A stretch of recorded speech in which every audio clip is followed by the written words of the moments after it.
Hello, thank you very much for coming, first of all. I appreciate it's lunchtime, so I'll try and be brief. Can you all hear me okay, first of all? A little low? You need up a little bit?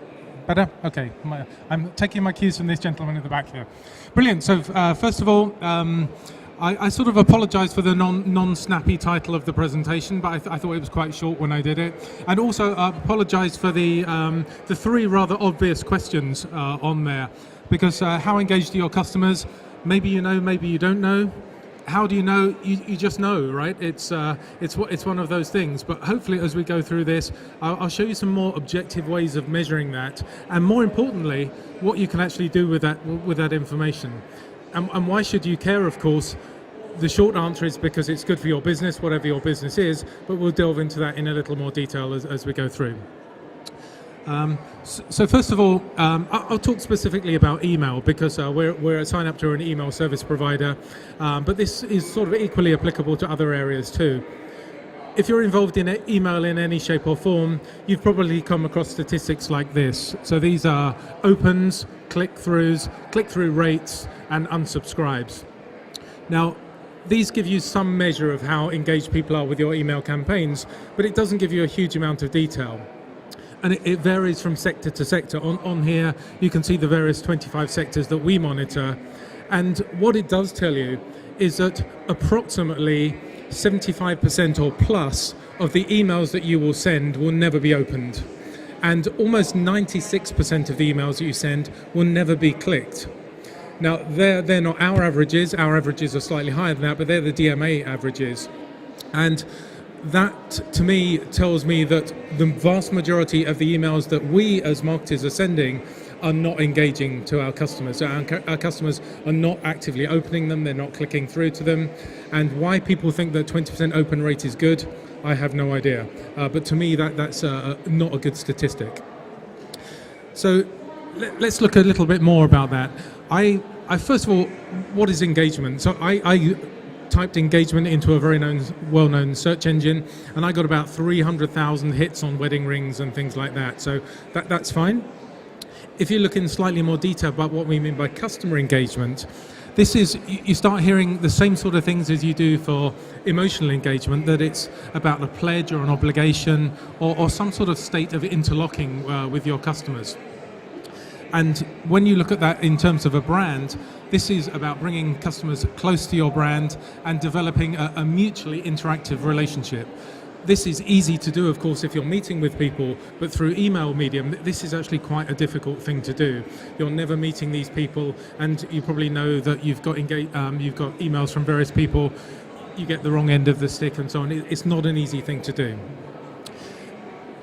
If you want to look at what are the characteristics of engagement, specifically in respect of email, then some of the things you can look at are things like, it's relatively easy to tell people who are highly engaged with your email campaigns, because these are the people who regularly open and click through to your website. And more importantly, they become your brand champions to their colleagues, to their friends, to their peers, and so on. And we'll come across a bit later on why that is so important. There's a whole crowd of people within your database who are what I would class as passive engagement. So sometimes they open your emails, sometimes they don't. Sometimes they click through to visit your website. On the whole, they probably don't. They're average. If you're an e-commerce site, something like that, sometimes they will go through and buy something, but I wouldn't say they're a habitual buyer from your website. These probably make up 75 to 80% of your database. Then there are the disengaged people.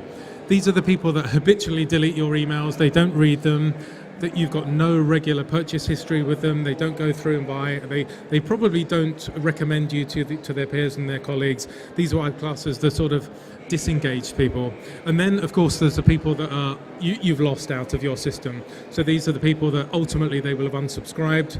Chances are they're just lurking in your database, but they never open, they never read, they never click through. And bearing in mind what I said before, 96% of people that receive your emails that won't click through, how do you know how many of these people are in there? They may be opening, but they're just lurking in your database doing nothing for your business. So where do you start in all of this? I'll just go back to one thing before I talk more about engagement. This gentleman here is a chap called Seth Godin. You may know him as the author of squidoo.com website, but he also publishes lots of books on marketing and business transformation change and so on. In 2007, he wrote a book called Permission Marketing, and anybody who's got any involvement in email marketing will probably know, maybe not of him, but of the term permission marketing. So without permission, you have no ability or certainly no relationship to market people. So permission is always the place that you start with an email campaign. He didn't actually use the word engagement, but he did define permission in this way, which defines that to communicate to people by email, or for that matter, any sort of direct mail or telemarketing, whatever, you need to have this trusted relationship to begin with.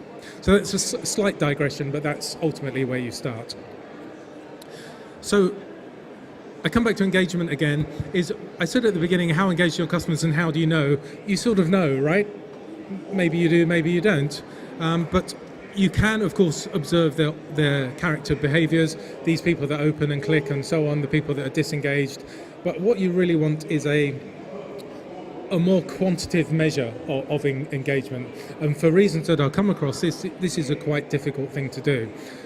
For one reason, you want it to be an absolute measure. There's no good having a quantitative measure of something which is, varies between this site and this customer and so on. You also want it to be relative, so that you can directly measure the engagement of this person against the engagement of this person, for example. The open and click information that you get from typical email campaigns tends to give you information which is about the campaign, but not specifically about the individual. And you can't target to a campaign, you can only essentially target to an individual. You also want your measurement of engagement to be dynamic. So engage people's, either as a group or a whole or an individual, their engagement will change over time, depending on how often you communicate with them, what you communicate with them, their own personal circumstances, whether they're particularly associated with your brand or one of your competitors' brand and so on. So you also want to have your measure of engagement, which is dynamically changes over time. So in SignUp2, we have a engagement profiling algorithm. It's actually one of 5 ways that you can actually profile your information and then segment your data to automate a slightly more targeted campaign. And this is one of the key reasons why you can increase your open and click-through rates, your open rate from 20% up into the 40s and the 60%. Engagement is one of them. You can also target by things like geolocation, by people's preferences, their gender, their birthdays, their favorite color, whether they're vegetarian or not, this sort of thing. But engagement is one of the more specific and more advanced techniques that you can use. We call these, by the way, audience dimensions, and then you can use these dimensions to create segmented audiences within your database. I already mentioned that use audience to create segmented dimensions to create audiences. You can also combine and exclude and include audiences together. So for example, you could say, if you were talking about geolocation, all the people who are within a 100-mile radius of here, who are also male, who have also ordered something from you in the past, but excluding people that you've communicated with in the past 6 months, for example. So you can mix and match audience dimensions together. Specifically on engagement, I mentioned that what you really want is a quantifiable measure of this. So how do you go about doing that? So we've developed an in-house scoring algorithm that attempts to quantifiably measure engagement. It's you'll see that it's part theoretical, it's part empirical. And this is implemented across all of the SignUp2 customers, so all the current ones, all the past ones. And also I mentioned that engagement changes over time. So what you really want to be able to do is not just have a snapshot of how engaged your customers are now, but give an impression about how that has changed over the last 2, 3, 4 years, whatever. So we've also replayed the algorithm backwards through all the SignUp2 customers over the last 4 years. And I'll show you some of the typical engagement patterns that we get from doing that. So about how does the engagement scoring algorithm work? it measures both the quantity and the quality of that engagement over time. So it's based on multiple parameters. It's not just a single measure, like open and click is just a single measure of engagement. This attempts to have a more sort of holistic view of it. And it's based on things like the frequency, how often people open, click, go through to your website. It's also the quantity, where they get, how often they go through, and also the quality and the depth. Do they go through to your website on a single page, on multiple pages? What do they do when they get there? Do they actually purchase, and so on? And obviously this is different for different campaigns, but you can link it back and then get a view across all of the campaigns. I'll show you. I'll spend the next half an hour to go through some of the parameters in the algorithm. I won't. I'm kidding there. What you do need to know. That's a very nice slide though. We won't do that. All you need to know is that it's a 5-star rating process. So 5-star means that somebody is highly engaged with your campaigns. 1-star means that they're highly disengaged or are unengaged with your campaigns. And obviously there are the bands in between that.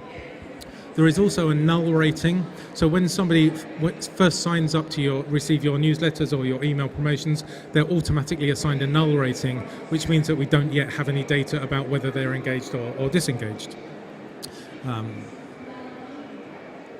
Next one. Okay. So there's your 5-star rating. And I think it's fairly obvious that as people become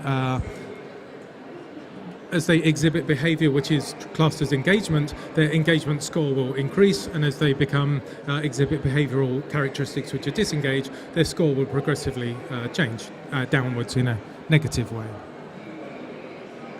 So some backgrounds on it. I mentioned already that the starring bands are based on both theoretical and empirical data. And this is because we didn't just want an algorithm which was a model. We actually want this to be a physical model which fits realistic data. And the best way to do that is to mix those two kinds of information together. It's also, for the mathematicians amongst you, the starring bands between 1 and 5 are not a linear grading.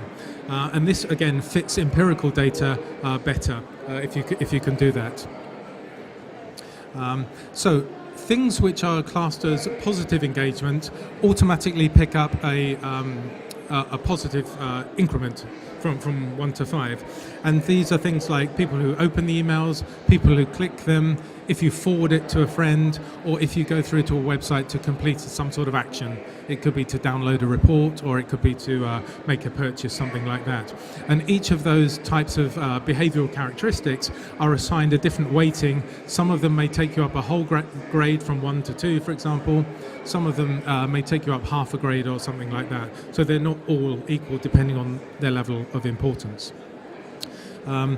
Opt-in, so when somebody first opts in to receive information from you, that's typically when you have their most engaged. If you send a welcome email to somebody, typically that will receive something like 70 or 80% open rate.